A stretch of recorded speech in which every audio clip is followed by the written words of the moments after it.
to yet another adventure in the apocalypse. Things are getting real up in here, aren't they? Okay, so about now, and I think she's going to put this one up to go up pretty soon instead of waiting. So about now, you guys are seeing just how bad the surge is and just how much we need to rely on ourselves because we cannot trust our government at all. Right. All right. So what I'm going to do is I'm going to show you some of this stuff. First off, I want her to pan around and want you to see that the plants have already started coming back from me trimming them so roughly, and let her get a picture of this beautiful Christmas cactus and the begonias blooming up there in the window. Brings you a little light in the coldness of winter. Okay, so, but as you know, I cut the herbs way back and I brought them in for the winter, and I wanted to show you that the basil plants that I cut all the way back are already producing in a way that we can get fresh basil, which we just ran out of the basil that I put in the refrigerator from when I took them down. So that's perfect. And you can see the sage is doing well, the oregano is doing well over there in the corner. This one, which I was cut completely back, is trying to grow a new plant, but so far it hasn't made it. So I don't know if this one's going to make, but this one that I had to cut completely back is already a nice plant again. The oregano, like I said, I cut it all the way back. It's doing good. Okay, now remember I brought the tomatoes in. So it's not as big a success story as I would have liked, but the tomatoes that were on it keep ripening, and one of the tomatoes has put on new growth. Yeah, I see that. So, although this one seems to have gotten nipped by something, but it's put on some new growth, and it's got a lot of new growth at the bottom. So I'm anxious to see if that's going to come back, be a tomato, and give us some tomatoes. But all it has done so far is it's kept us in tomatoes for the last 2 weeks. Because they keep ripening and then we pick them off. In fact, I need to pick these now. Because they're still attached to the vines. They still got energy and stuff from the vines, and they were able to continue to make. But it's not the success I would have liked, but that's what happened. All right. So, like I said, the coronavirus is kicking everybody's ass. Our government is trying to throw out all of our votes, you know, so that they can put this asshat back in, because he's obviously done such a good job to make America great again. Wait a minute. 4 years ago, things were a lot better. Yes. I'm just going to say it. Yep. Okay. But anyway, so that's what's happening. And I guess millions of people around America, they're having trouble getting food. They're having trouble making the bills. And I feel for them. I feel for all of them. But a couple of things I've seen on the TV lately where people are looking for support, and they're have just made me scratch my head. So I wanted to talk about those, because I think that the worst thing that's happening to us right now is that we have now generations of people that have never had what are actual hard times, and they have no idea how to make do when something of this magnitude happens. Right. All right. So I'm hopefully going to give you a little bit of insight that may help you or somebody that you know is having trouble. Okay, so the first story I heard was about a family, and at first I was just heartbroken for them, and then after a few minutes thought, I got super angry. Okay, it was a family, a husband and wife and their 3 kids. One of their kids had several different things that meant that if that kid got coronavirus, the kid was going to die. So both parents quit their jobs. They were playing in a playground with nobody else around with their kids, and the news was filming them, okay? And they were saying they didn't really have enough food, they were getting ready to be evicted, they couldn't make their bills, all of this because neither one of them could work because of this kid. And at first I was just heartbroken for them. I thought, that's horrible. Nobody should have to choose between the health of their child and being on the street. And then I thought, then as my brain processed that, I thought, that's not an acceptable outcome to be thrown out on the street. And there's 2 of them. This is not a single person household. There are 2 of them. Okay, so because there's 2 of them, one of them could make the hard decision to live separate from the family and go to work to pay the bills. And if they have a family member that is also going to work, they could live in the same house with them, something like that, and send money back to the family, or they could separate themselves in their own home. They could make corridors. Like, for instance, I'm going to show you real quick. Our house, the layout of our house, even if we didn't have, yes, I know, we're so lucky, we have another house. When we've had to quarantine people, we've put them in our other house. Let me remind you, people, that that was a B&B that was supposed to make us money that has now been sitting empty since March. Right. So no, we're not lucky. We're also hanging on by the skin of our teeth. Why are we doing it so well? Because we know how to make do. We think. Okay, so if we had to, though, in this house, one of us had to quarantine from the rest, we could literally take a tarp, put it over this door,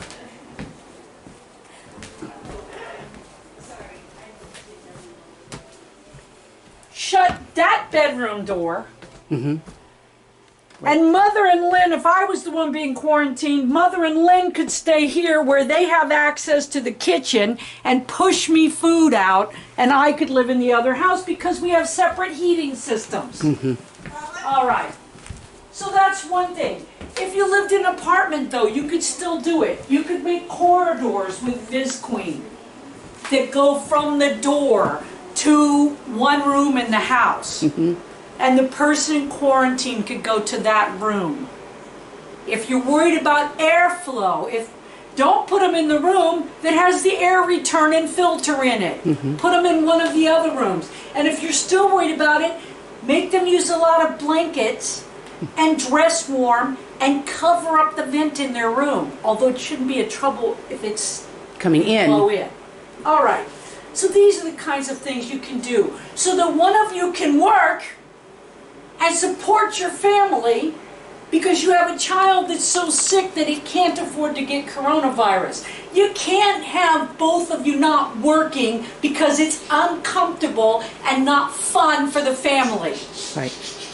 People have forgotten what it means to survive. We forgot. It takes work. It takes hard decisions. Okay, so the second thing I heard that just blew my fucking mind was there was a woman on last night, which prompted this video, who was living in a rental house. She's about to be evicted. Okay, she's talking about doing Christmas for her kids. And she said she spent all of her money on presents for her kids because, by God, this year has been rough and they deserve to have presents, and now she can't pay her bills, and if the Congress doesn't pass the thing, she's going to be evicted.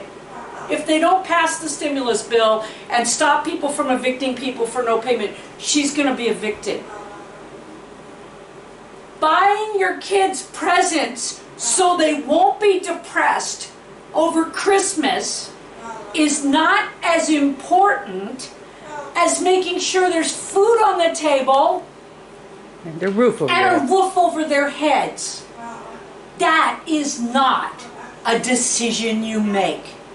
Okay, so, but it is important for kids to celebrate the holiday. It is important for them to have something. Okay, but if you have a food problem and you have kids that want presents, there's a simple fix for that. Buy the kids something they like that's also good for them. Don't buy them crap and garbage. Buy something that's good for them, that they like, that maybe feels like, since there's not a lot of food, it feels like a present. We got these for Zeb and Roland because they love it. It's Go-Gurt. I'm doing yet another ad for another freaking company. Yeah. Okay, so it's Go-Gurt. Zeb loves them. They're good for him. That's one of his presents for Hanukkah. You can do the same thing. Make them presents. Make your family presents. For one thing, homemade presents, people are like, well, kids these days, well, you know what? You turned them into jaded little shits.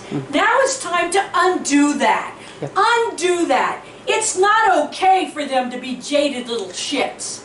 It's all right to tell them, hey, listen, this year the Hanukkah or Christmas or Kwanzaa is going to be a little different, children, because we're broke. And we're having to go to the food pantry for food. And first off, you little shits need to eat what food we have. This shit that's going on right now that is appalling. Some of these people that are getting this food, they get it home, they look at it, decide it's crap, and they throw it away. How do we know this? Because a friend of ours keeps bringing us some of the boxes that they got out of the dumpster after they handed them to somebody. Yeah. Okay? With the food that they didn't want to cook. Okay? This is survival, people. Survival isn't comfortable. Survival is turn the damn heater down. Right. I'm in the house right now, and I have a wood stove in the other room, but it's cold today and the gas furnace is going. In fact, Lynn can turn around, she can show you, the gas furnace is going, okay? And we just turned it up and I'm getting ready to turn it down.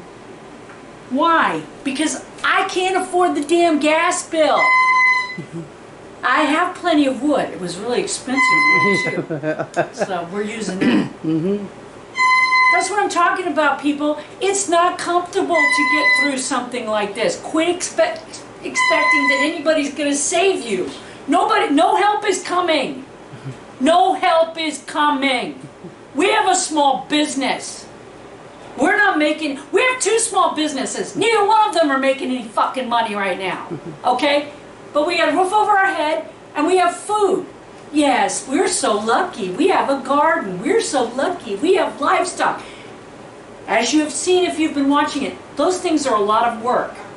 And you chose, if you're in a I go to work and make money to buy food, you chose to be in a situation where you go to work and make money to buy food instead of doing the things that I have to do to get food. But I'm going to show you, okay, so let's get back to the gift thing. It is the holidays, and it's nice to exchange gifts and give gifts, okay? So I've always made at least a certain amount of gifts, and my son is always making gifts for me. This year he gave me, he knows I have a forge, so he got metal that I could forge, and he already welded the handle on it so that you can put it right in the forge. He made me some things to hold up my tarp over at the, out of horseshoes like I wanted.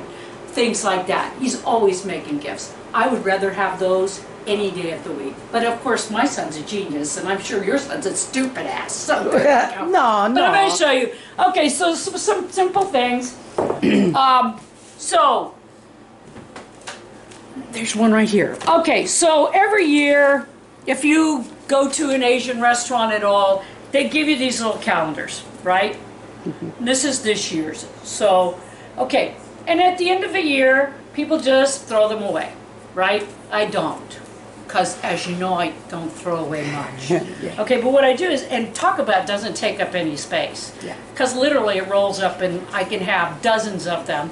And what I do is, not only do I have mine, but I have other people's. Because what I do is, I will ask members of the family what they would most like to see on a hanging, you know, their favorite quote. Because I'm good at lettering, I'm not that great at painting. And then I will just take, like in this one, I took black spray paint. And yes, that is what my daughter-in-law, that's her favorite quote. Shine on, motherfucker.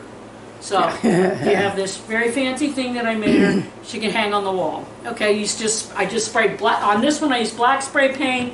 And then I just used white and I just painted it. Okay? Simple, easy to wrap. Because again, you can roll it up.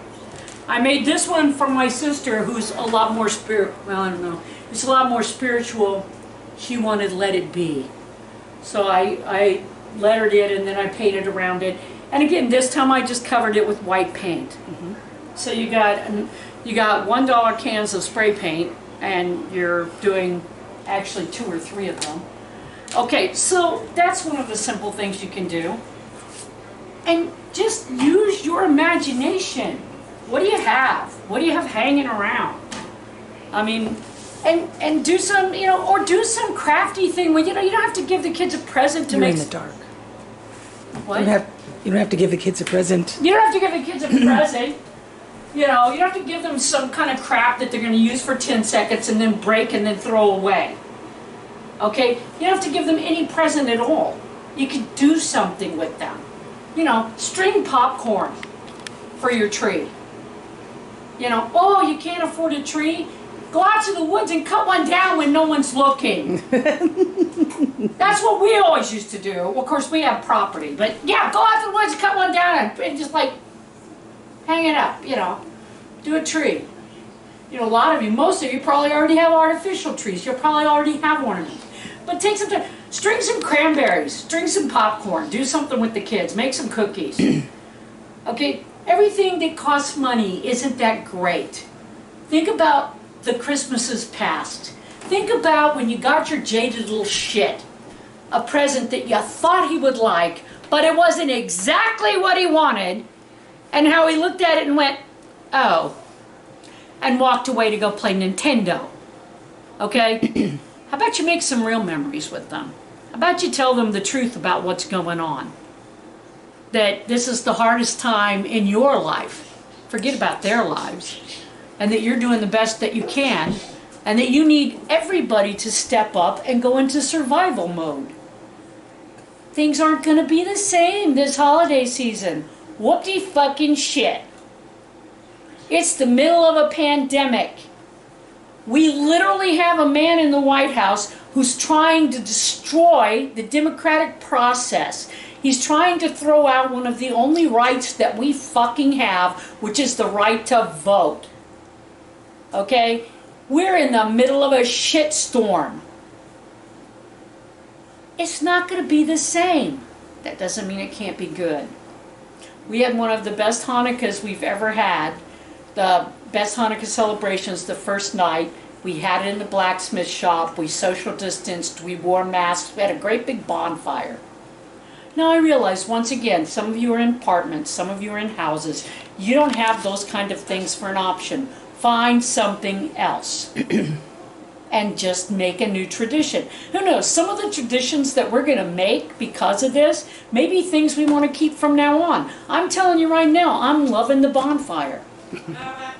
Because it takes us back to those very primal essence of humanity. Civilization started around people tending a fire. And now I have to go because Lynn's arm is about to fall off. But be safe. Be safe. Above all else, be safe this holiday season. It's okay to make that a fucking priority. Don't let yourself be bullied into situations that are unhealthy and are going to get people killed. Just be safe and have a good time. Amen. Over and out.